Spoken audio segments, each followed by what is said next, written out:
Hello, today I'm going to show you how to hide and cover up some of these lines here with the foam pieces glued together. And again, what you need to do that is this probably the best thing I found is a lightweight spackling. You can get it at any hardware store or home improvement center. We'll just go ahead and get started. Now in this area here, I'm doing it before I paint anything, and you just go ahead and put a dab on your finger. Just kind of do like just dab it on. You want to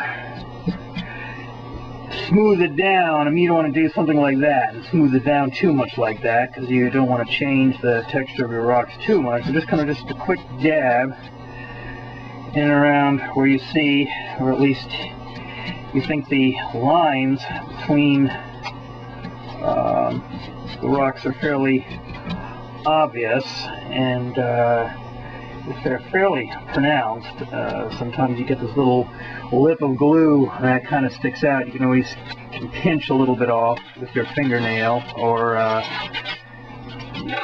try to get rid of some of that overhang, and that's not going to hurt anything to do that. So I'm going to take a little bit off there, try to cover up the fact that you've created your hills with two pieces of foam stuck together. You want to keep that illusion that it's all just one big solid piece of rock.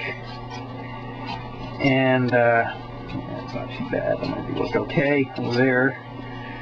See right there, you can see that line. That's going to show up when you paint it. I mean, granted, once you put your soils and your grasses on there, or whatever you're going to put on there for cover, some of these lines will get covered up, but they do tend to kind of show up in any cliff faces that you have. So I just want to go ahead and now, like I said, you can put your spackling on in this phase here before you actually paint anything. But if you bought a whole ton of flat latex paint, I personally prefer to put my spackling on after I painted my first coat of base color, because it's actually easier to see what needs to be covered up that way. And I'll show you an example of that next in the next clip.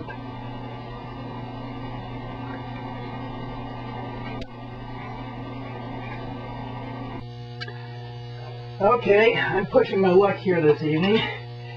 It's Halloween. Let's see if I can get some of this stuff painted.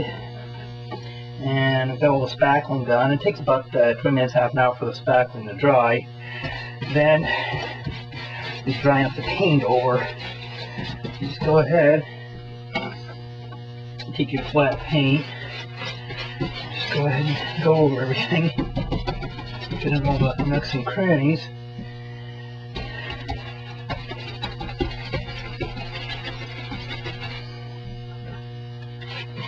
You can see spackling does a good job hiding where the two pieces of foam meet together. And if you excuse me,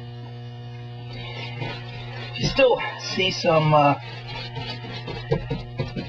areas where you can still see the line, you can either take a putty knife and maybe chip some of it away and chip into the foam a little bit and go over with the brush, or else just go over with some more spackling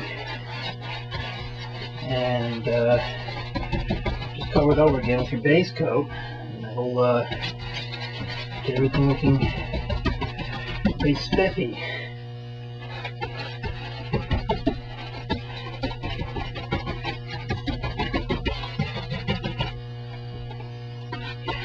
So you want to be generous with your paint when you put it on.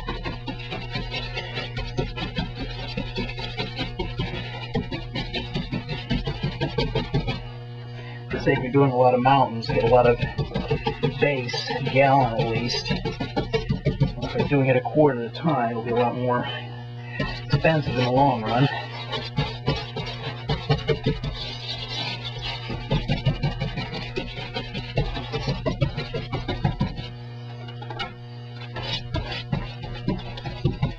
make sure you put tape over your track. I use this, I'm not sure what kind of Scotch 3M blue painter's tape. That's supposed to minimize the amount of goo that ends up on your rail. So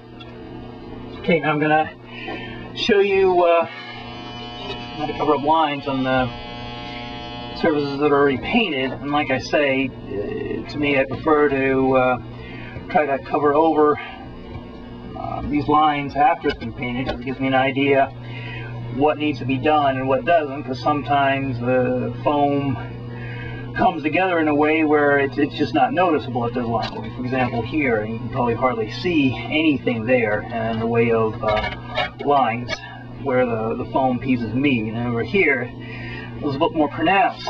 So let's go ahead and just dab it on. Try to cover it up. And one thing you need to keep in mind is when you put this spackle on, it kind of changes texture. I mean, you try to keep the coating as rough as you can, but it does basically change the texture of the rock a little bit, kind of smooths it out. So I didn't mention it back there, but what you want to do is just go ahead and just randomly put some spackling on your rock elsewhere, just kind of all over randomly, just because, you know, when you do paint it, you will notice the line, you know, the spackling you put on there, because the texture is a little bit different, you know. So you'll just kind of want to kind of doctor up the whole rock face here and here, just to make it, you know, give it, you know, continuity. So, and nice thing is, you know, once I paint over this again,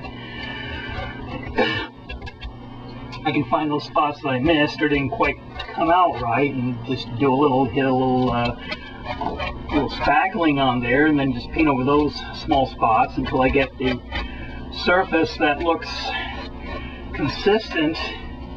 You don't see any lines anywhere. And if you really find some glue kind of hanging out there, just this lip, this edge of glue, you can always take a putty knife, just kind of dig it out. Just kind of cut it off, dig it out. It's okay. There's a little piece over there. Let's go ahead and just cover that up a little bit. Just like that.